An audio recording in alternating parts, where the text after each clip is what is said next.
Hello नमस्कार, मैं सोलिक्टर, आप देख रहे हैं जनजनी में आपका स्वागत है। आइए सबसे पहले हेडलाइंस।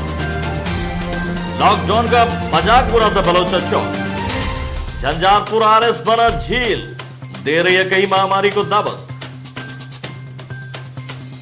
लौफा मधुपुर मुख्य सड़क पर ट्रक ने मारे सीधा पोल में टक्कर, पोल के कई टुकड़े, 80 घर बिजली से बाधित।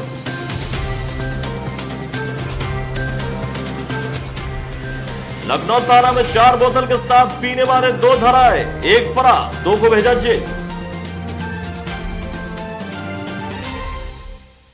सीमांत में बढ़ते संक्रमण को देखते हुए सारण जिला के एसपी ने सारे सीमाओं को किया सील।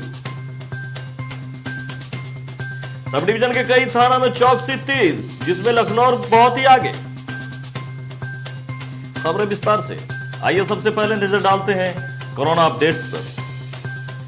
अभी तक पूरे विश्व में जो संक्रमण हुए हैं वो 21,97,949 संक्रमित अभी तक पूरे विश्व में हुए हैं, जो कि डाटा बहुत ही ज्यादा है। 1,47,598 मौतें हो चुकी हैं, 5,58,055 रिकवर। तो ये थी पूरे विश्व की डाटा।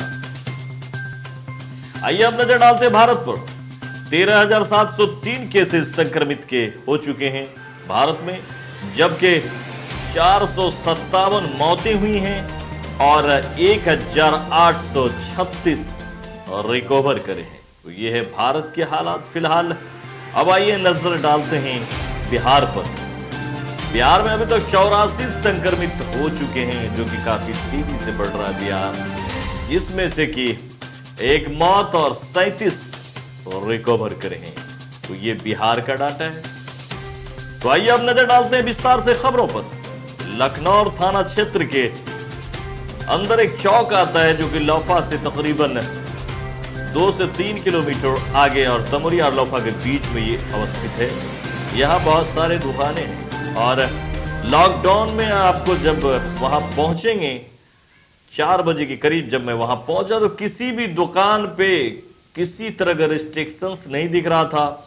सभी आराम से पूरे दुकान को खोलकर पान बेच रहे थे, चाय बेच रहे थे, लिट्टी समोसे बेच रहे थे, जैसे उनको खबर ही नहीं है कि भारत में क्या हो रहा है और बिहार में क्या हो रहा है और लॉकडाउन क्या चीज है। अब इतनी लॉकडाउन की बातें हो रही है और डिस्टेंसिंग की बातें हो रही है कि उन्हें समझ जानी चाहिए कि हमें ये दुकान खोलने की परमिशन नहीं है। लेकिन आप जब नजर डालेंगे तो बेफिक्र हैं, उन्हें कोई फिक्र नहीं है, चाहे दुनिया का कुछ भी हो, हमें अपना काम करने दो। आप इस पान वाले को देखिए, अपने मस्ती में कैमरा के सामने भी पान लगा रहे, इन्हें कोई फर्क नहीं पड़ता कि मीडिया कर्मी देखे या पुलिस कर्मी या पूरा दुनिया देखे। हम बेलौचा में ऐसे ही बेचने वाले हैं, ऐसे ही बेचेंगे। आप उसके बाद ये बगल के दुकानदार को देखें, फिर लिट्टी चोखा वाले को भी देखें, बिल्कुल समोसे सजे हुए हैं, ग्राहक सजा हुआ है और आराम से बिक्री चल रही है। कोई इनको खौफ नहीं, कोई लेना देना नहीं, भारत में जो न हो। हमारे प्रधानमंत्री इतने परेशान हो रहे हैं, एक से एक रूल्स ला रहे हैं, लोगों से पैर पकड़ रहे हैं। लॉकडाउन का दुकानदार है वो अपने आप में एक मिसाल पेश कर रहे हैं। ऐसा एक की चौक नहीं है, और भी कई चौक हो सकते हैं। दूसरी खबर झंझारपुर से। झंझारपुर आरएस बना झील। जी हां, जब से रेलवे का काम शुरू हुआ है तब से झंझारपुर के सबसे कैपिटल, बॉस और बेहतरीन मार्केट कहे जाने वाला इलाका, जो कि स्टेट बैंक से लेकर हर एक चीज अवस्थित और बहुत ही बॉस और बहुत ही चमकने वाला इलाका में से एक माना जाता था। उस मार्केट की हालत ऐसी है, वहां थोड़ी सी भी बारिश होने पर लंबी सड़क पे बहुत ही लंबा, बहुत ही गहरा पानी लग जाता है। ऐसा आपको एहसास होगा कि जैसे आप किसी नदी के बीचों बीच चल रहे हैं और जब गाड़ी लेके लोग जाते तो अपने पैर को सर पे ही रखना पड़ता है। यह हालात बना हुआ है, या तो आपके पैर और जूते भीग जाएंगे। इतना ही नहीं, अभी आवाजाही बहुत कम है, पानी बहुत रुका हुआ है, तो इससे इसमें कई तरह की बीमारियां फैलने की संभावनाएं भी हैं। रेल कई बार जब बात सामने आती है तो कुछ पंप्स वगैरह लगा के पानी को फिकवा देते हैं, लेकिन उससे कुछ काम बनने का नहीं है। आइए हमने इनसे बातें की और जानने की कोशिश की यहाँ के रहने वालों से और यहाँ के दुकानदारों से कि क्या है फिलहाल हालात यहाँ के और कैसे रह रहे हैं और कैसे बीत रहे हैं इनका दिन और रात। सर ये बहुत ही समस्या है, हम इस समस्या से बहुत जूझ रहे हैं। ये सामने मेरा दुकान है, दुकान मेरा इस चक्कर में बुड़ गया है। अभी बैंक वाला मैनेजर फ़ोन किया था आज भैया आइए मिलने के लिए, लास्ट में नोटिस दिया, आज के दिन नोटिस दिया है। वो बोले हैं आप 30 तारीख में जमा नहीं करेंगे, आपका बैंक जो मकान का जो मॉर्गेज है, मॉर्गेज वो नीलामी कर देंगे। यूनियन बैंक का नोटिस है मेरे सामने ये कैसा, कभी इस पे सरकार वगैरह कुछ नहीं, कुछ नहीं करिएगा, कुछ नहीं सर, कुछ नहीं ध्यान देते। आते हैं काम करके बता कर चले जाते हैं, कोई रिस्पॉन्स नहीं लेते हैं। नहीं लोग कोई रिस्पॉन्स नहीं लेते सर। ये है झंझारपुर स्टेशन के पास है, स्टेट बैंक के पास है, RS में है। यहाँ पे पानी 12 मास 3600 दिन लगा रहता है। बारिश होता है, इसका कोई प्रबंधन जो है अभी तक यहाँ के जन सरकार ने नहीं की है, ना कोई सांसद ना विधायक जी। यहाँ पे हम लोग परेशानियाँ हो रही हैं यहाँ पे मेरा एक दुकान भी है, जो कि दुकान हम नहीं खोल पाते इस बारिश के कारण। बहुत सारा पानी भर जाता है, इधर से कस्टमर भी आना जाना बहुत दिक्कत हो जाता है। कैसा समस्या यहाँ पानी का एकदम जमा, जरा सा भी बारिश होता है पूरा बारिश से पूरा पानी चारों तरफ लग जाता है, जिसके कारण से जो पैदल चलना, मोटरसाइकिल से चलना, किसी वाहन से चलना मुश्किल हो जाता है। और बगल में ही मेरा दुकान है, जब बारिश हो जाती है तो समझ लीजिए 2-4 दिन दुकानदारी करना बड़ा मुश्किल वाला काम हो जाता है। इस समस्या पे ना मतलब यहाँ का जनप्रतिनिधि, ना मुखिया, ना मतलब जो है क्या बोलते हैं सांसद विधायक, सब कान में तेल दे के पड़े हुए हैं। हम लोग का समस्या का कोई निदान हो नहीं रहा है। बस कितने सालों से है ये समस्या? ये जब से रेलवे में हाथ लगी है तब से है ये, तकरीबन 3-4 सालों से। हाँ 4 साल से। आप लोगों के व्यवसाय पे कैसा असर पड़ा इसका? पूरा असर पड़ जाता है, बारिश हुआ समझ लीजिए धंधा पानी चौपट। ये बारिश में तो हर समय यही झेलना पड़ता है। इसमें पूरा बारिश में पानी में उतर के 2-2 फीट पानी में बैंक के पास जाना पड़ता है, और बैंक के अंदर भी पानी कभी कभी घुस जाता है। इधर हो गया आपका जो फिर राशन लेने वाले आते होंगे उनको भी दिक्कत होती है? बहुत दिक्कत हो रही है इसमें, घूम के आते हैं लोग। कितने सालों से है ये समस्या? ये 3 साल से लगभग, जिस टाइम से रेलवे का शुरुआत हुआ है उस टाइम से भयंकर स्थिति बारिश में पैदा हो जाती है। तो आपने देखा ये बहुत ही, ये एक जगह की हालत नहीं है, RS में ये हालत बहुत ही जगह होती है। और थोड़ी सी बारिश होने पर पूरी तरह से जैसे नर्क सा बन जाता है। जहां कभी चमक हुआ करता था, जहां कभी दुकानदार अपना दुकान खरीदने के लिए और वहां किराए पे लेने के लिए लोग आतुर रहते थे, आज वहां से लोग दुकान छोड़ के जा रहे हैं। और लोगों की परेशानी इतनी है कि जब किसी को बैंक का काम होता है तो सर पे हाथ रख लेते हैं कि अब क्या करना है। ये थोड़ी दूरी में नहीं है, 200 से 500 मीटर तक ये फैला हुआ है बारिश का ये पानी, और भी नॉर्मल पानी से भी वहां लग जाता है पानी। ये समस्या को आखिर कौन देखेगा, ये है बरस। तीसरी खबर है लौफा से। लौफा में अचानक 3 बजे के करीब शर्मा टोला, जो कि उमरी लौफा चौक के बीच में पड़ता है, वहां पर शर्मा टोला के पास नहर में कुछ काम कर रहे हैं जो कि मिट्टी ढोया करते हैं। वहां से डंपर चलती है, बड़ी सी गाड़ी चलती रहती है, उसमें से 2 गाड़ी वहां से जा रही थी। महादेव चोरी वाले रास्ते में दोनों ही गाड़ी को जाना था, एक गाड़ी के पीछे दूसरी गाड़ी थी, और उसने बिला झिझक के उस गाड़ी को रास्ता नहीं रहते हुए भी पासिंग करने की कोशिश करा, जिसके कारण सीधे जाकर पोल से टकरा गई। और वहां पे बंधा हुआ गाय भी बच गया, और वहां पर जो है एक दुकान था, वो भी अगर वो पोल नहीं होता तो दुकान उड़ जाता। बहुत बड़ी आवाज हुई, पोल के कई टुकड़े हो गए। आप देख सकते हैं कि पोल के कई टुकड़े हो गए। उसके बाद वहां बाधित हो गई बिजली और बाधित हो गया आवाजाही। वहां पे तकरीबन 80 घरों में बिजली कटी हुई है, और तुरंत प्रशासन ने मौके पर आकर के गाड़ी को फ्री करवाया, तार को ऊपर लगवाया, और कैसे पोल को जल्दी लगाया जाए इसके कवायद में भिड़ गए। आखिर वहां बड़ा हादसा हो सकता था, अगर वो पोल नहीं होता तो हो सकता था कि मकान से जाकर टकरा जाती ये डंपर। आखिर कौन लेगा इसका जिम्मा? ऐसे गैर जिम्मेदाराना ड्राइवरों की होनी चाहिए तफ्ती। इतना तो ये ट्रक टर्निंग हो रहा था, और वो जो है सो इधर से सीधा साइड करके वहीं से आया, ठोक दिया यहाँ पे। अच्छा, पोल पे। आप लोग कहाँ थे उस वक्त? हम लोग अंदर में थे, अच्छा, बाहर तो नहीं थे जो देखते। और जब तक देखे गाड़ी यहाँ पे ठोक रहा है और बैक किया, तब हम लोग दौड़े यहाँ। आवाज़ जब किया जो दौड़े तो फिर देखे तो फिर वो ड्राइवर पीछे करके भाग गया। हाँ। क्या नाम है आपका? लाल ठाकुर। आपका भी कुछ क्षति हुआ है फिलहाल? क्षति तो सर यही कटघरा थोड़ा टूटा है, और पीछे एलिवेस्टर 2 टूटा। बिजली का घाटा हुआ, जितने देर बाधित रहेगा, कम से कम 35-40 घर बाधित है जी, बाधित घर है, और पोल तोड़ दिए उन्होंने धरती। आप मान लिए बहुत लॉकडाउन के कारण बहुत परेशानी बढ़ेगा, जनता के साथ साथ विभाग को परेशानी बढ़ेगा। और लॉकडाउन में तो ऐसे स्टाफ सबका बहुत कम है। सरकार का फौजदारी रजिस्ट्रेशन तत्काल के लिए मैंने 1.25 लाख करीब का लॉस हो जाए सरकार का। जी कितने घर बाधित है? 70-80 घर बाधित है। कब तक होने का संभावना है? ये तो देखिए सर, अभी लॉकडाउन के कारण स्टाफ बहुत कम है। बाकी हम बिजली विभाग स्टाफ कोशिश में लगे हुए हैं इसको जल्दी से जल्दी करने के लिए। लखनऊ पुलिस को गुप्त सूचना मिली कि कुछ लोग लगातार यहां आकर दारू पीते हैं। ये हैचरी के समीप प्लेटफॉर्म के पीछे अनिर्मित कुछ मकान है, वहां पर आकर के लोग दारू पीते हैं।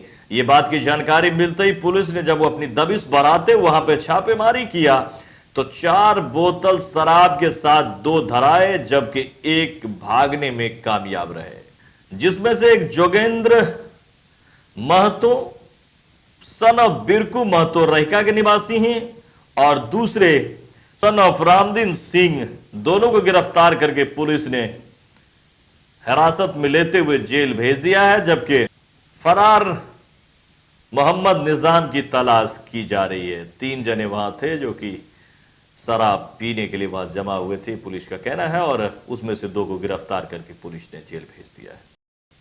आपको बताते चलें कि कुछ दिनों से पुलिस ने अपनी दबिश बढ़ा दी है। इसी के मद्देनजर लखनऊ पुलिस ने भी अपनी दबिश बढ़ाई है और लगातार छापेमारी करके आप देख रहे हैं कि शराब पीने वालों को पकड़ी जा रही है, शराब तस्करों को पकड़ी जा रहा है। इसी के मद्देनजर लॉकडाउन में भी सख्ती दिखा रही है लखनऊ की भी पुलिस, जो सख्ती की आवश्यकता थी। आप खुद देख सकते हैं कि लखनऊ के सीओ के साथ खुद एसएचओ लखनऊ अपने पूरे टीम के साथ अब जितने बैरिक हैं बैरिकों पर जाकर के ड्यूटी दे रहे हैं और हाल हवा ले रहे हैं कि किस तरह से चल रहा है यहां का काम। आप देख सकते हैं कि खुद सभी पदाधिकारी यहां पर सहनी टोल के पास बना हुआ बैरिक का ये नजारा है। हर बैरिक पर जाकर के इसी तरह से अब तफ्तीश कर रहे हैं और 2 गाड़ी पकड़ के आज उन्होंने 2000 का चालान भी काटा है। इसी के मद्देनजर आप देख सकते हैं कि झंझारपुर पुलिस भी बहुत ही सख्ती के साथ अब चेकिंग में लगी हुई है और लॉकडाउन का पालन करवाने में लगी हुई है।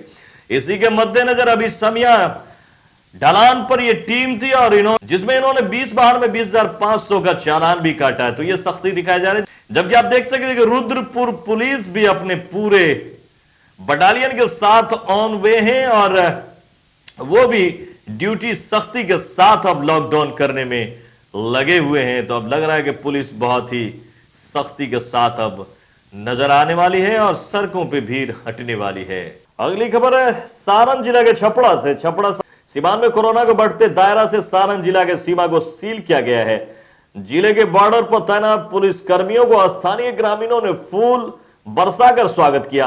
इस दौरान निरीक्षण के लिए पहुंचे एसपी हरकिशोर राय का पिंडरा सीमा पर ग्रामीणों ने ताली बजाकर सम्मानित किया। वहीं एसपी ने सीमा पर तैनात पुलिस कर्मियों को गमछा देकर माला पहनाकर स्वागत किया। एसपी ने बताया कि लॉकडाउन के दौरान विभिन्न मामले में 51 प्राथमिकी दर्ज किया गया है। कुल 31 लाख रुपया जुर्माना वसूल किया गया है। वहीं ग्रामीणों के इस सम्मान के लिए प्रशंसा की और इसे पुलिस का मनोबल बढ़ाने वाला काम बताया। सिवान में कई सारे केसेस मिले हैं कोरोना को लेकर के और छपरा में भी एक मरीज आया था जो कि बाद में फिर उसमें नेगेटिव आया। तो हम लोग सारण जिला एक तरह से कोरोना पॉजिटिव से या कोरोना पेशेंट से मुक्त हो गई है, लेकिन आगे लंबी लड़ाई है और सभी को इसको पूरे समाज को और पूरा जो प्रशासन है उसे मिल करके इसमें लड़ाई लड़नी है। मुख्य रूप से हम लोग कोरोना को परास्त करने में तभी सफल हो पाएंगे जब हम लोग कोरोना को प्रिवेंट करें और स्प्रेड उसका जो है उसको रोक सके। स्प्रेड रोकने का तरीका एक है जो जहाँ पे भी हम लोग को उसका स्पॉट मिला है उसको वहाँ से फैलने से रोके, वहाँ से लोगों का मूवमेंट हो तो प्रॉपर स्क्रीन हो के हो और इमरजेंसी हो तभी वहाँ से मूवमेंट हो। तो उसी को लेकर के विभिन्न प्रकार के निर्देश दिए गए हैं और उसका अनुपालन भी पुलिस प्रशासन द्वारा भी करवाया जा रहा है। जो लोग उसका उल्लंघन कर रहे हैं उन पर कार्रवाई भी की जा रही है। सर अब तक कितनी कार्रवाई हो, कितने राशि कुल मिलाकर के अभी 31 लाख रुपये लगभग विभिन्न जो चेकिंग पॉइंट हम लोग अभी चेकिंग पॉइंट कुछ और हम लोग बढ़ा दिए। पहले 87 पॉइंट बनाए थे, 95 पॉइंट हम लोगों ने कर दिया चेकिंग के लिए।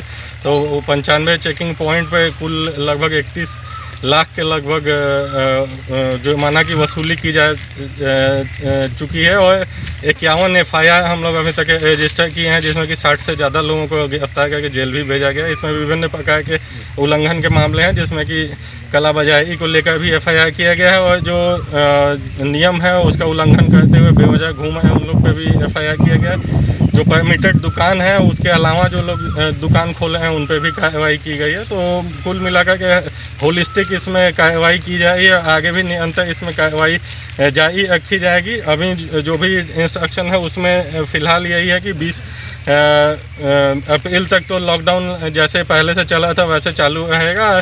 20 अप्रैल के बाद पुनः समीक्षा होगी, तो कुछ ज़िलों में हो सकता है कि 20 अप्रैल के बाद भी लॉकडाउन कंटिन्यू है, कुछ ज़िलों में उसके बाद थोड़ी ढिलाई दी जाएगी। लेकिन ढिलाई मुख्य रूप से जो इंस्ट्रक्शन आया उसमें जो एसेंशियल सर्विसेज हैं या जो इंडस्ट्रीज हैं जो इस सब कामों में लगे हुए हैं उन्हीं को इसमें ढिलाई दी जाने वाली है। तो उसको लेकर के भी हम लोग पहले से तैयारी कर रहे हैं और पासेज उसी हिसाब से जिला प्रशासन द्वारा इशू किया जाएगा। तो जो लोग भी उसमें पास लिए आएंगे भविष्य में भी उन्हें अलाउ किया जाएगा। उसके अतिरिक्त जो भी मूवमेंट करेंगे उन पर कार्रवाई की जाएगी। तो ये था सारण से, छपड़ा से धनंजय कुमार की रिपोर्ट। फिलहाल आज के खबरों में इतना ही, फिर मिलते हैं अगले दिन अगले खबर के साथ ही बताते चले कि आज जो चालान कटे हैं वो लखनऊ ने भी 2 बाइक पकड़े हैं, 2000 रुपए का चालान काटा है, जबकि मधेपुर थाना ने 3 वाहन पकड़े और 4500 रुपये का चालान काटा है। तो ये था आज का खबर। फिलहाल जैसे ही खबर हम तक पहुंचेगी आप तक हम पहुंचाते रहेंगे। हमारे चैनल को अगर अभी तक आपने सब्सक्राइब नहीं किया तो इसे सब्सक्राइब करें, लाइक करें। हमारी खबर आपको लगती है अच्छी तो इसे जरूर घंटी के बटन को दबा दें और अपने घर में रहें और पूरे अनुशासन के साथ रहे, लॉकडाउन का पालन करें और कोशिश करें कि आपका बाजार, आपके पड़ोसी और आपके मोहल्ले के लोग भी लॉकडाउन का पालन करें। सोशल डिस्टेंसिंग का पूरा ख्याल रखें, सैनिटाइजर का इस्तेमाल करें, बार बार हाथ को धोते रहें। तो दीजिए सोहेल को इजाजत, मिलते फिर से कल अगले खबर में अगले खबर के साथ। नमस्कार।